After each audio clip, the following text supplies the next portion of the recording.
और जिस तरह कोई नीम पागल शख्स किसी चीज़ की तलाश में होता है, इस तरह वो शख्स आपकी तलाश में मारा मारा फिरेगा। जब तक आप उसके साथ मोहब्बत का इजहार नहीं कर लेते, वो सुकून से नहीं बैठ सकेगा। इसलिए अच्छी तरह सोच समझ के पाकी की हालत में, बावुज़ू हालत में, आपने एक सफ़ेद कागज़ के ऊपर एक नक्श तैयार करना है। पहले इसको बनाने का तरीका अच्छी तरह समझ लें, इसका खाका तैयार करें, इसकी प्रैक्टिस करें और उसके बाद फिर इसको तैयार करके इस्तेमाल करें। इंशाअल्लाह बेहतरीन फ़वाइद मिलेंगे। सबसे पहले आपने कागज़ के दरमियान में इस तरह का एक मुरब्बा खाका तैयार करना है। इस मुरब्बा खाका का ऊपर वाला हिस्सा आपने खाली छोड़ना है और इसके दरमियान में आपने एक लकीर लगानी है और इसके नीचे आपने चलते हुए 3 × 4 का एक खाका तैयार कर लेना है। इसके बाद इसकी ऊपर वाली जो लकीर है, इसको दाएं बाएं बाहर की तरफ आपने निकाल लेना है। इसी तरह नीचे वाली लकीर के साथ भी आपने दाएं बाएं एक एक लकीर निकालनी है, लेकिन इसको आपने एक लकीर ऊपर की तरफ लगा के दाएं और बाएं ऊपर कर देना है। इसको भी हम नक्श बनाने में इस्तेमाल करेंगे। ये इसका खाका तैयार करने का तरीक़ाकार था। इसके बाद आपने महबूब का बेहतरीन तसव्वुर बनाना है, जैसे आपके बिल्कुल सामने आके बैठ गया है, मुआफ़िया मांग रहा है, आपके बग़ैर एक पल भी नहीं रह सकता। इन तसव्वुरात के साथ आपने सबसे पहले यहाँ पे आइन आइन आइन, ये सब मुवक्किलाती हुरूफ हैं, आदाद हैं, इसके मुताबिक ही लिखा जाएगा, ऐसे आपने लिखना है।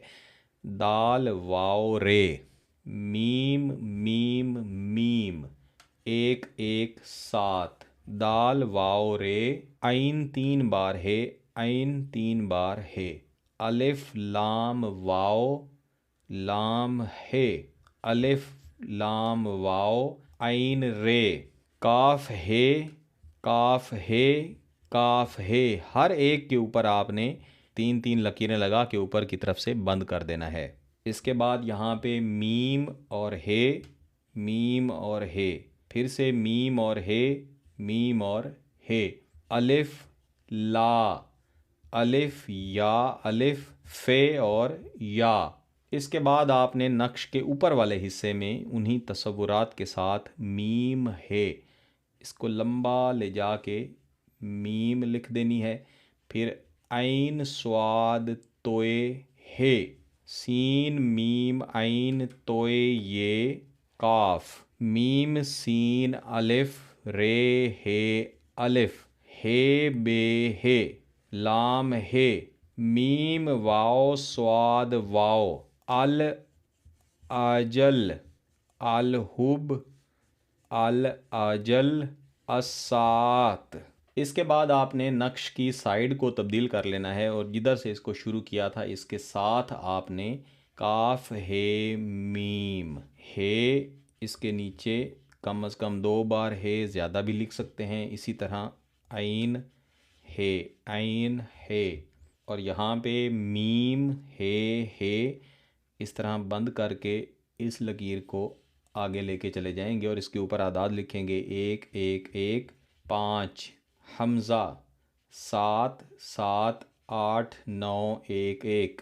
अब इसकी दूसरी तरफ आ जाएं और यहाँ पे आइन है, आइन है, आइन है, यहाँ पे मीम है, मीम, और इसको यहाँ पे ख़त्म करेंगे 1 1 2 2 3 2 9 5 9। यहाँ पे लिखेंगे स्वाद, यहाँ लिखेंगे सलामुन, और आखिर में इसके नीचे आपने हुब लिखनी है। अल हुब फ़ुलां बिनते फ़ुलां या फ़ुलां बिन फ़ुलां, महबूब का नाम, उसकी वालिदा का नाम। अला हुब फ़ुलां बिन फ़ुलां या फ़ुलां बिनते फ़ुलां, यानी आपका नाम और आपकी वालिदा साहिबा का नाम। अब ये मुकम्मल नक्श आपके सामने तैयार होके पड़ा हुआ है। आपने ऐसा एक ही नक्श तैयार करके इसको लपेट लेना है और जिस रोज़ आपने इसको तैयार किया है उसी दिन आपने इशा की नमाज के बाद इसको जला देना है। जला के राख करेंगे, राख कहीं भी जाए उससे फ़र्क नहीं पड़ता। फिर आप ख़ुद ही देखिएगा कि 3 दिन के अंदर आपका महबूब किस तरह से तड़पता हुआ नीम पागलों की तरह आपके पास हाजिर होता है। अगर आपका मकसद जायज़ है, इसकी इजाज़त चाहते हैं, तो गिलानी साहब यूट्यूब चैनल को सब्सक्राइब कर लें, घंटी का बटन दबा दें और इस वीडियो को ज़रूर लाइक कीजिएगा। किसी बात की समझ ना आए तो वीडियो को दोबारा देखें, फिर भी समझ ना आए तो व्हाट्सएप पर रब्ता कर सकते हैं। बहुत बहुत शुक्रिया। अल्लाह हाफ़िज़।